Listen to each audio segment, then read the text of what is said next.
Hi friends, నేను ఈరోజు మీకు ఒక పురాతన ఆలయాన్ని చూపిస్తున్నాను. అశోక చక్రవర్తి ఇండియాని పరిపాలించేటప్పుడు దక్షిణ కన్నడలోని చెర వంశం వాళ్ళు ఈ ఆలయాన్ని కనుగొన్నారట. శ్రీ రాజరాజేశ్వరి దేవి ఆలయం ఫాల్గుని నదీ తీరాన వెలిసింది. మన దేశంలోని పిల్గ్రిమ్ సెంటర్స్లో పోలాలి కూడా ప్రసిద్ధి చెందింది. దక్షిణ కన్నడలోని కరియాంగల విలేజ్లో ఉంటుంది ఈ టెంపుల్. మ్యాంగ్లూరు సిటీ నుండి 19 కిలోమీటర్స్ దూరంలో ఉంటుంది ఈ ఆలయం. దండయాత్ర చేస్తూ వచ్చిన టిప్పు సుల్తాన్ ముందుకు వెళ్ళలేక సుల్తాన్ కట్ట దగ్గర ఆగిపోతాడట. ఈ సుల్తాన్ కట్ట టెంపుల్కి నార్త్ సైడ్లో ఇప్పటికీ ఉంది.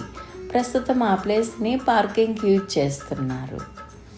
మైసూర్ మహారాజు Shri Jayachamarajendra Wadiyar 3 to 4 times visit చేశారట ఈ టెంపుల్ని, బిఫోర్ అండ్ ఆఫ్టర్ ఇండిపెండెన్స్.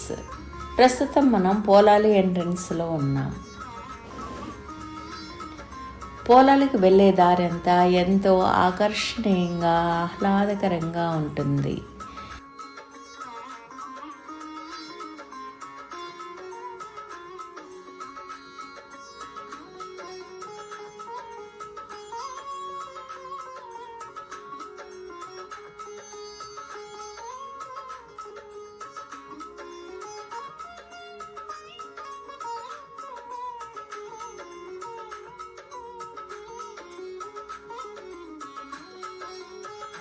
శ్రీక్షేత్రంలోకి వచ్చాము ఇప్పుడు. ఆలయానికి ఇరువైపులా మరియు ముందు భాగంలో పూజ సామాగ్రి షాప్స్ ఉన్నాయి. ఇక్కడికి వచ్చిన భక్తులందరూ అమ్మవారికి పసుపు, కుంకుమ, పువ్వులు, గాజులు సమర్పిస్తుంటారు ఎంతో భక్తితో.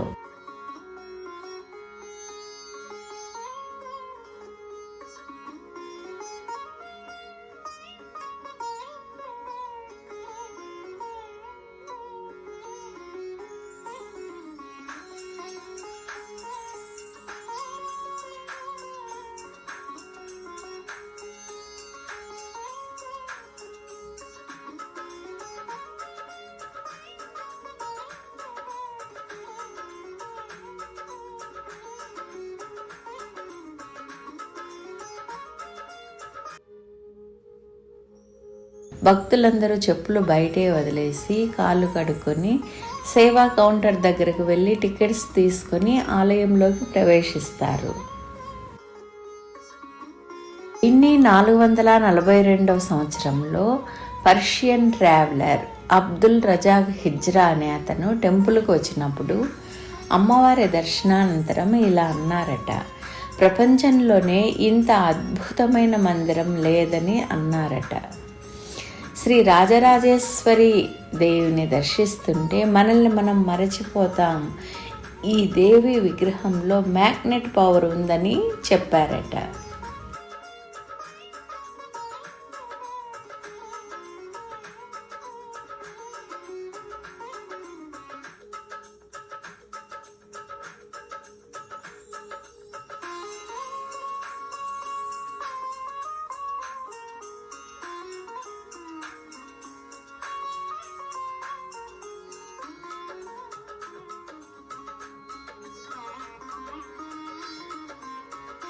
నెమలి మండపంలో సుబ్రహ్మణ్యేశ్వర స్వామి విశేష దినాల్లో పూజలు నిర్వహిస్తూ ఉంటారు. ఇక్కడ పక్కనే యజ్ఞశాల ఉంది. ఎవరైనా ముందు టికెట్స్ బుక్ చేసుకొని సుబ్రహ్మణ్య యాగాలు కానీ, దేవీ యాగాలు, అలాగే దుర్గా పరమేశ్వరి అమ్మవారు ఉన్నారు ఇక్కడ, ఆ యాగాలు కూడా ఏవైనా చేసుకోవచ్చు.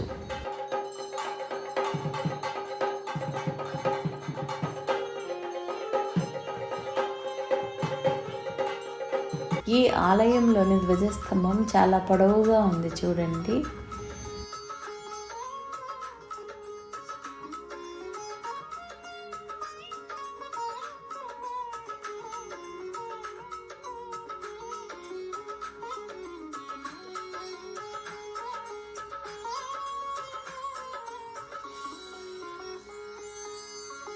ఐరావతం పైన ఇంద్రుడున్నాడు, మేకపైన అగ్ని ఆసీనుడై ఉన్నాడు, మహిషం పైన యమధర్మరాజు ఆసీనుడై ఉన్నారు.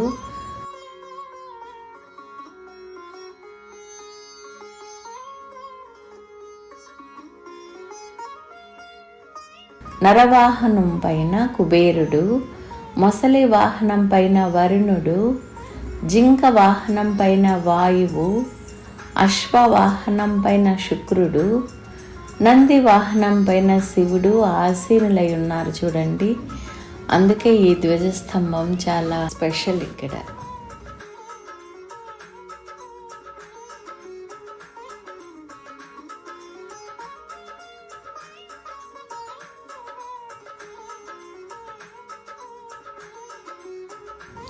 వుడ్ కార్వింగ్ వర్క్ చాలా బాగుంది ఇక్కడ చూడండి.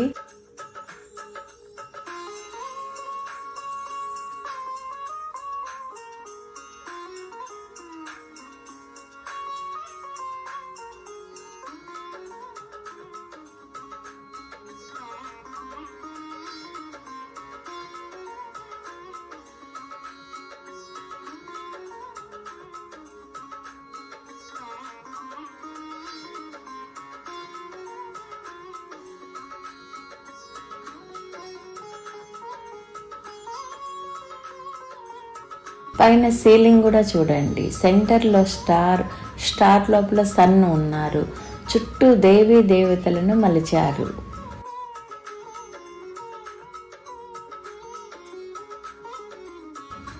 ఇక్కడ అమ్మవారి ద్వారపాలకులు ఇద్దరున్నారు చూడండి ఎంట్రన్స్లో.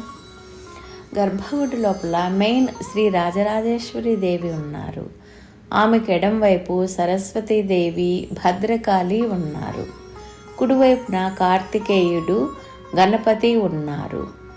శ్రీ రాజరాజేశ్వరి దేవి కూర్చుని ఉంటారు. కూర్చుని ఉన్నా సరే 9 అడుగుల కంటే ఎత్తుగా ఉంటుంది విగ్రహం. అమ్మవారిని పూర్తిగా మనం దర్శించాలంటే గర్భగుడి ముందు ఆమె పాదాలు ప్రతిష్టాపన చేసిన దగ్గర మనం మోకాళ్ళపైన కూర్చొని దర్శిస్తే అమ్మవారి పాదాల దగ్గర నుండి కిరీటం వరకు చక్కగా దర్శించుకోవచ్చు. మనం దర్శనమిస్తారు.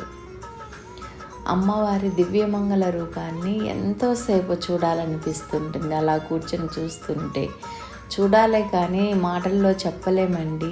మీరు కూడా దర్శించుకోండి వచ్చి. ఇండియాలో ఎక్కడా ఇంత పెద్ద అమ్మవారి విగ్రహం లేదు. ఈ మందిరంలో ఉన్న అందరి విగ్రహాలను స్పెషల్ సాయిల్ మరియు అష్టగంధ లేపనాలతో తయారు చేశారట. గర్భగుడి వెనుక వైపు చిత్ర దర్శనం చూడండి. సూరత అనే రాజు అమ్మవారికి నవరత్న కిరీటం బహూకరించారట. దుర్గా పరమేశ్వరి మందిరం ఇది. ఇక్కడ స్పెషల్ ఏమంటే దుర్గా పరమేశ్వరికి హారతులు ఇచ్చి నైవేద్యం పెట్టిన తర్వాత మెయిన్ శ్రీ రాజరాజేశ్వరి దేవికి హారతులు మరియు నైవేద్యం సమర్పిస్తారట.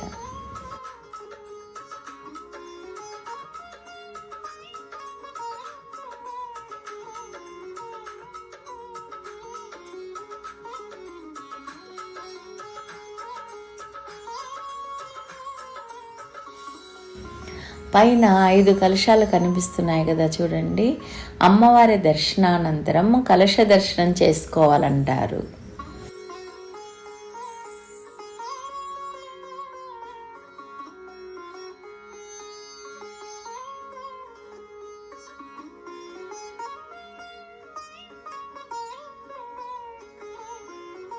ఇటువైపు ప్రైమరీ స్కూల్ రూమ్స్ ఉన్నాయి చూడండి పైన. ఈరోజు సండే అందుకే స్కూల్ లేదు. టెంపుల్ ట్రస్ట్ స్కూల్ ఇది. ఇక్కడే చదువుకునే స్టూడెంట్స్ మధ్యాహ్నం కింద అన్నప్రసాదం తీసుకుంటారు లంచ్ టైంలో. ఇక్కడ ఉన్నటువంటి రథములపై విశేష దినాల్లో దేవిని ఊరేగిస్తారు.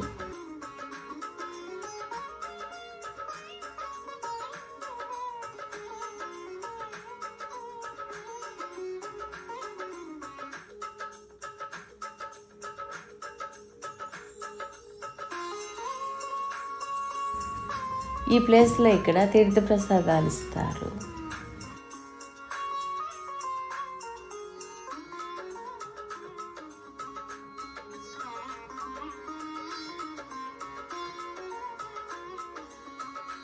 అమ్మవారికి అభిషేకించిన నీళ్ళతో మనకు తలపైన కొంచెం నీళ్లు పోసి అభిషేకిస్తారు మరియు తీర్థంలాగా ఇస్తారు.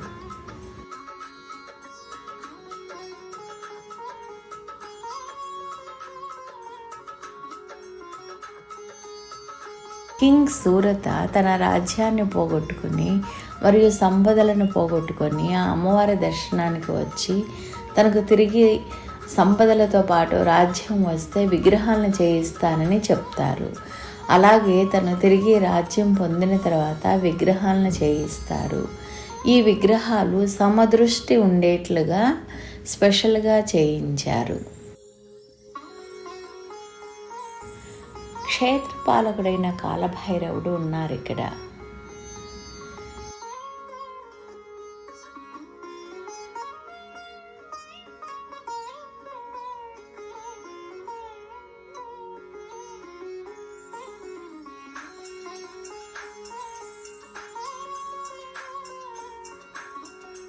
ఇది శ్రీ మృగంతాయి మందిరం. ఇది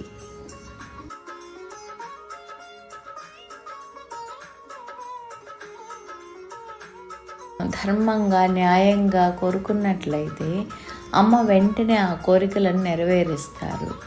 ఇప్పటికీ ఎందరు భక్తులకు మహిమలు చూపించిన మరియు చూపిస్తున్న బంగారు తల్లికి శతకోటి వందనాలు.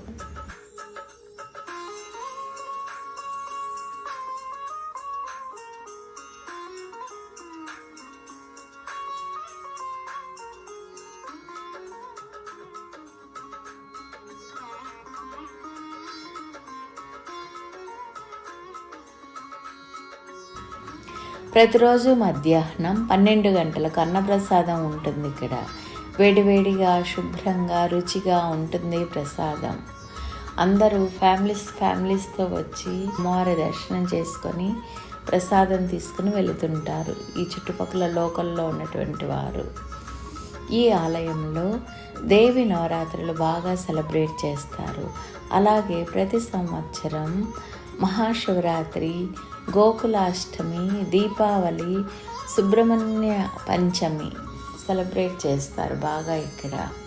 వెస్ట్రన్ ఘాట్స్లో ఉన్నటువంటి హొరనాడు, శృంగేరి, ధర్మస్థల క్షేత్రాలను దర్శించినప్పుడు మీరు శ్రీక్షేత్రం పోలాలికి వచ్చి తప్పకుండా శ్రీ రాజరాజేశ్వరి దేవిని దర్శించాలని నేను విష్ చేస్తున్నానండి. అమ్మవారి దివ్య మంగళ రూపాన్ని అందరూ దర్శించాలనుకుంటున్నాను.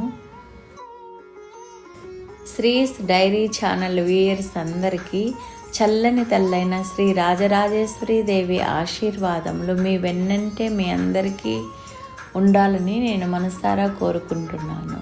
షేర్ చేస్తున్నాను మీ అందరికీ నా ఎక్స్పీరియన్స్ని. అమ్మవారి మహత్యం ఏంటనేది తెలుస్తుంది మీకు. 5 years బ్యాక్ మా అమ్మాయి మ్యాంగ్లూరు సిటీకి కొంచెం పక్కన బాలాచల్ హిల్ స్టేషన్ పైన విలేజ్లో ఎక్స్పర్ట్ కాలేజీలో ఇంటర్మీడియట్ చదువుతున్నది. అప్పుడు నేను, మా అమ్మాయి, మా వారు ఈ టెంపుల్ని దర్శించాము. మా అమ్మాయి ఇంటర్ కంప్లీట్ చేసిన తర్వాత MBBS చేయాలని శ్రీ రాజరాజేశ్వరి దేవి దగ్గర నేను ప్రార్థించాను. ఆ తల్లి చల్లని ఆశీర్వాదంతో శ్రీనివాస మెడికల్ కాలేజ్ సూరత్కల్లో ఫ్రీ సీట్ వచ్చింది మా పాపకి. ఇంతకంటే నిదర్శనం ఏం కావాలండి. మీకు నా వీడియోస్ నచ్చినట్లయితే నన్ను ఎంకరేజ్ చేస్తూ సబ్స్క్రైబ్ చేయండి. Bye friends, see you in the next video.